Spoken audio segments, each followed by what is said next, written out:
Philips Hue, the best in the industry, and the most expensive. Their prices are often 3 times that of their closest competitors. But there doesn't exist a smart home lighting conversation without mentioning Philips Hue, and often they end the conversation. And I'm willing to bet money that you got a Philips Hue starter kit and then went to buy more lights later, saw the prices, and then settled for something cheaper. So today, we're deciding if that price is justified or if you were right to buy the cheaper bulb and probably save 20%. I'm Patrick Hunt, and I want you to like smart home tech as much as I do. Real solutions with Matter, Apple Home, and a little creativity. Weekly, I'll show you how small upgrades can make a big difference. Welcome. Despite my best efforts over and over again, this is not a sponsored video.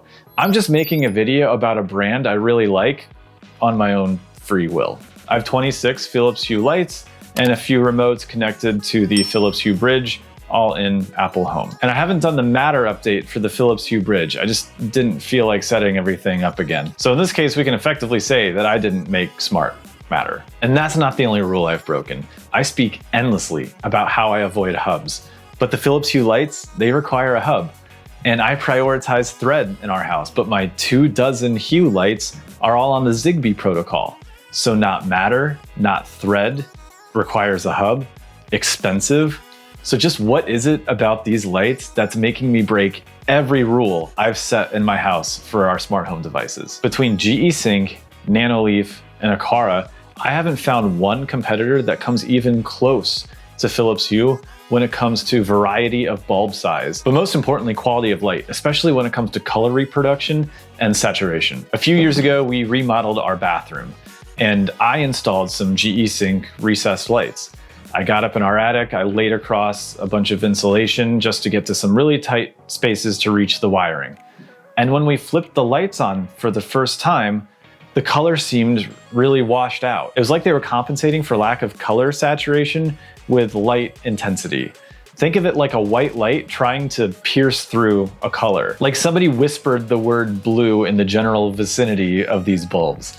Okay, it wasn't that bad, but you get the picture. Those lights are still there, and they probably will be forever. But when I looked back at our Philips Hue bulbs to see what we were used to, it was like day and night, or light and worse light. So even when I was investing in thread everything, and even though the thread switch to thread bulb had a faster response time in our nursery, I still decided to go with Philips Hue bulbs in there. But maybe I'm wrong. The specs of these lights sure don't suggest that they're light years ahead. They're even behind in some regard.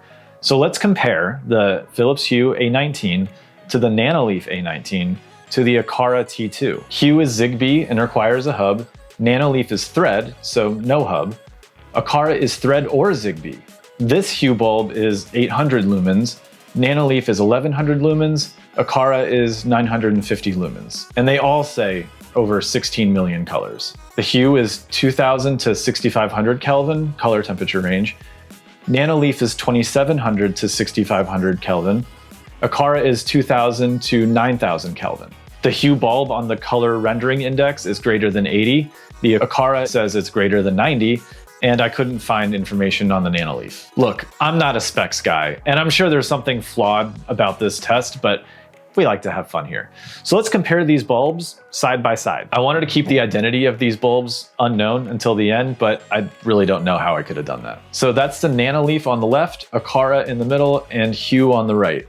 I grouped the 3 bulbs together in Apple Home, set the color intensity to 50%, and just tapped around the color wheel and the color temperature range. I wasn't surprised to see that in most cases, especially the blues and purples, that neither of the other 2 lights really compared. However, in the oranges and the reds, the Aqara T2 was actually more vibrant. And with most colors, the Nanoleaf was more closely resembling the GE Sync lights that I described earlier. There were enough occasions doing this comparison that I felt completely justified, like this purple side-by-side or this pink side-by-side. There were also enough occasions where I thought the Aqara T2 was giving Hue a run for their money, like this red or this green. There are other things to compare too. The Philips Hue app is unparalleled, and the Nanoleaf app is useful and has some of the same features as the Hue app. And I haven't spent a whole lot of time with the Aqara app, but I know that it's robust. And Philips Hue is so widely used that there's a dozen apps in the App Store just to give your Hue bulbs more features. None of that really matters so much though if you spend all your time in Apple Home. And then connectivity. The Aqara T2 being both Thread and Zigbee is awesome. The Hue lights are only Zigbee and they require the hub, or at least a Zigbee hub. The Nanoleaf A19 Thread bulbs are becoming harder and harder to find, and I actually think they might be discontinued and being replaced by the Matter over Wi-Fi bulbs, which I'm really not a huge fan of. And then stability. I had to replace one Nanoleaf bulb that actually just showed up defective. I had a Hue bulb die after 6 years, and I haven't had the Aqara T2 long enough to know. But none of them have been doing anything weird or losing connection. I'm still Team Hue. But if you wanted to save some money, at least on these standard size bulbs, then that $25 Aqara T2 is really starting to look good. So what makes Philips Hue great? The colors, the app, the stability? Sure. Or maybe it's just Hue Thunder.